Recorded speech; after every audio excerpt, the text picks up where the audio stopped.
बहुत पुरानी बात है, जब धरती पर धर्म और प्रेम का समय था।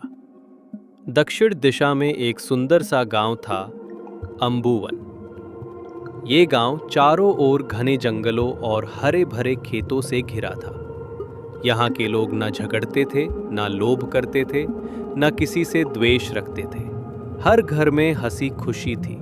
खेत हमेशा लहलहाते रहते, कुएं का पानी मीठा और ठंडा रहता, और सबसे अद्भुत बात, किसी को कभी धन या अनाज की कमी नहीं होती थी। गांव के ठीक बीच में एक प्राचीन पीपल का पेड़ था। उसकी जड़ों के पास एक सुनहरी चंपा का पौधा था, जो साल भर फूलता था। उसके फूलों से हल्की सी स्वर्ण आभा निकलती और एक मीठी सुगंध पूरे गांव में फैल जाती। गांव वाले मानते थे कि ये चंपा कोई साधारण पौधा नहीं है, बल्कि इसे माता लक्ष्मी ने स्वयं लगाया था। गांव के बुजुर्ग कहते थे कि हर पूर्णिमा की रात जब सब सो जाते, तब आसमान से सुनहरी रोशनी उतरती है और माता लक्ष्मी पीपल के नीचे आती है। उनके हाथ में चांदी का कलश होता, जिसमें अमृत तुल्य जल भरा रहता।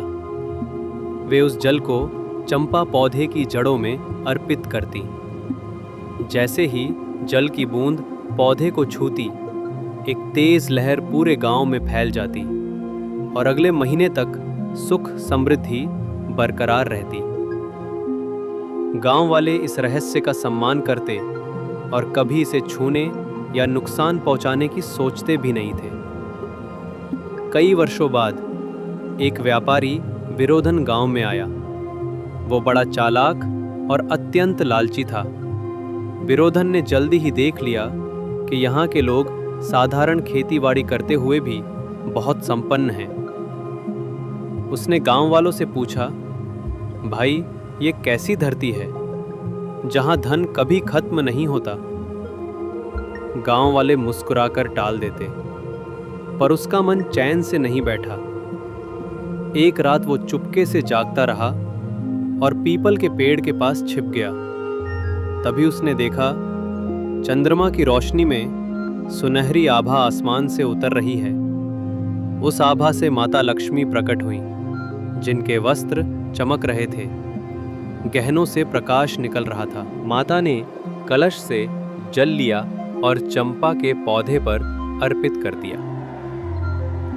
विरोधन की आंखें लालच से चमक उठी। अगर ये पौधा मेरे पास हो तो सारी समृद्धि मेरी होगी। अगली रात विरोधन ने इंतजार किया जब सब सो गए। वो चुपके से पीपल के पास गया और चंपा पौधे को जड़ समेत उखाड़ लिया। पौधे को अपने घर के आंगन में लगाकर उसने सोचा, अब धन वर्षा सिर्फ मेरे ऊपर होगी। पर उसी क्षण गांव पर काले बादल छा गए।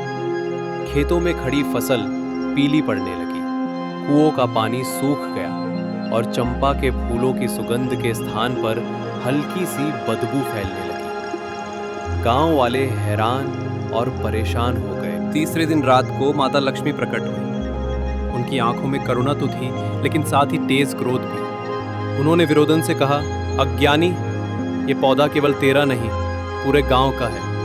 समृद्धि बांटने से बढ़ती है, चुराने से नहीं।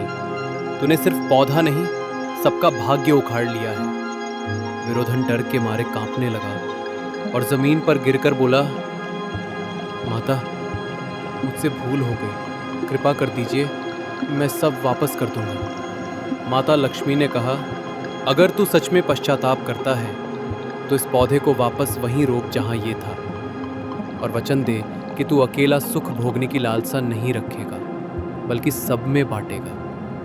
विरोधन ने वचन दिया। पौधा फिर से पीपल के नीचे लगाया गया। माता ने उस पर अमृत जल डाला और पूरे गांव में फिर से हरी तिमा और खुशहाली लौट आई।